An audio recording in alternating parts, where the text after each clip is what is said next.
All right, so first thing first, when you do, when you're with a patient and you're working on a patient and you're doing massage techniques, you're using both hands when you're doing this. And you also usually typically need some sort of like lotion or oil to help reduce friction on the skin.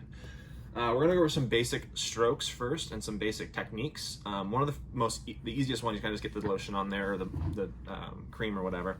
It's just a simple like flushing or sweeping massage. And that's kind of just real light. And the reason you start with this is because you don't want to just go straight into a deep massage, especially for something that might be sensitive or tender. So you kind of just do these big stroking, sweeping motions, and you use your whole hand. You go from your thumb down into the heel of your hand, applying even pressure all the way through. You're kind of just going up, and you notice that all of my strokes are kind of going up towards the heart. You go from a distal spot to a proximal spot. You're kind of pushing anything up out into like in the venous pathway. And so simple, easy strokes is how we start. And then from this point, we start to get into our more, our different strokes. So the first stroke we're gonna do is called effleurage. Effleurage is a type of stroke that basically involves kind of sweeping, and it's a little bit deeper than what we just did. So it's more firm pressure, trying to get the tissue that's not just superficial. But we're kind of always constantly putting pressure. So we're never like picking our hand up and letting go. We're always applying pressure. And you're using kind of this nice little part of your hand here to sweep and push. After effleurage, we're gonna work on what's called petrissage, which is more like kneading. So if you've ever like knead pizza dough or any sort of like cookie dough or whatever, you use your hand, you kind of like, you use your knuckles, you use your thumb, you use the heel of your hand, you're kind of massaging in, you're kind of kneading the tissue. And again, you're using both sides. And you can do this on any part of the body, really. This is really common in the lower back, really common in the upper neck and the shoulders, but we're just working on this athlete's quad, so we're gonna keep using our heel of our hand and really kind of moving the tissue around, not going straight in one line, kind of going all over the place, kind of digging in.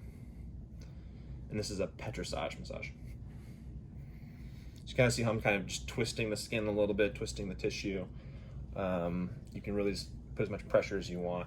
You can get in and use your forearm or your elbow as well, and kind of just use your whole arm to do this massage. So for this case, when this patient has a quad injury in this very specific spot, we don't necessarily need to do a whole massage for the whole leg. We can be really specific for this one injured tissue. So we would do what's called a friction massage or a cross friction massage. So in order to do that, you need to know which way the muscle fibers are running. So for quad here, muscle fibers run straight up and down the leg. So we know that is the line of the tissue.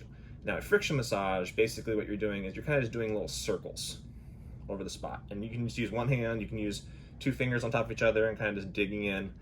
And you do this, 30 seconds to 2 minutes, and they're gonna feel it's kind of tender. You can put as much pressure as you want or as little pressure as you want. The patient will kind of give you some feedback as well. And when you do this, you should see the area sort of get a little more red, which it kind of is right here. So it's a little more red. That means the friction has brought more blood flow to that area, and that's kind of what we want to do. Cross friction is, instead of doing circles, what you're doing is you're specifically going across the tissue. So muscle fibers run up and down this direction. We're going to go perpendicular to that, and we're going to go across the tissue, kind of like you're strumming strings on a guitar, kind of going back and forth. And the idea is that there's a lot of resistance between these lines, these muscle cells, essentially. So the reason we go across here, help kind of increase blood flow and cause friction and cause heat, and really just help loosen everything up. So a cross friction massage is going perpendicular to the tissue. So there's another type of massage, vibration or percussion massage, which is kind of like that classic one where you see somebody like hitting the heel of their hand. You can totally do that. It's still valid for the lower back, upper neck, all that stuff. I'm not going to sit here and just chop. So a lot of times vibration and percussion massages have been replaced by tools.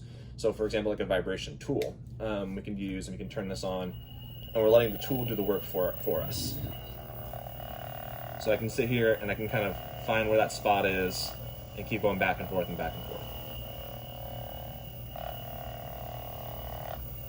Again, spending, a minute, 2 minutes, few minutes, whatever, in this area. And it shows that this vibration back and forth, that kinetic energy, is really imparting a lot of heat into the tissue as well. So if we were to look at this with a thermal camera, we can see that this area right here that's been hit with the massage or the vibration is going to be warmer than the surrounding tissue.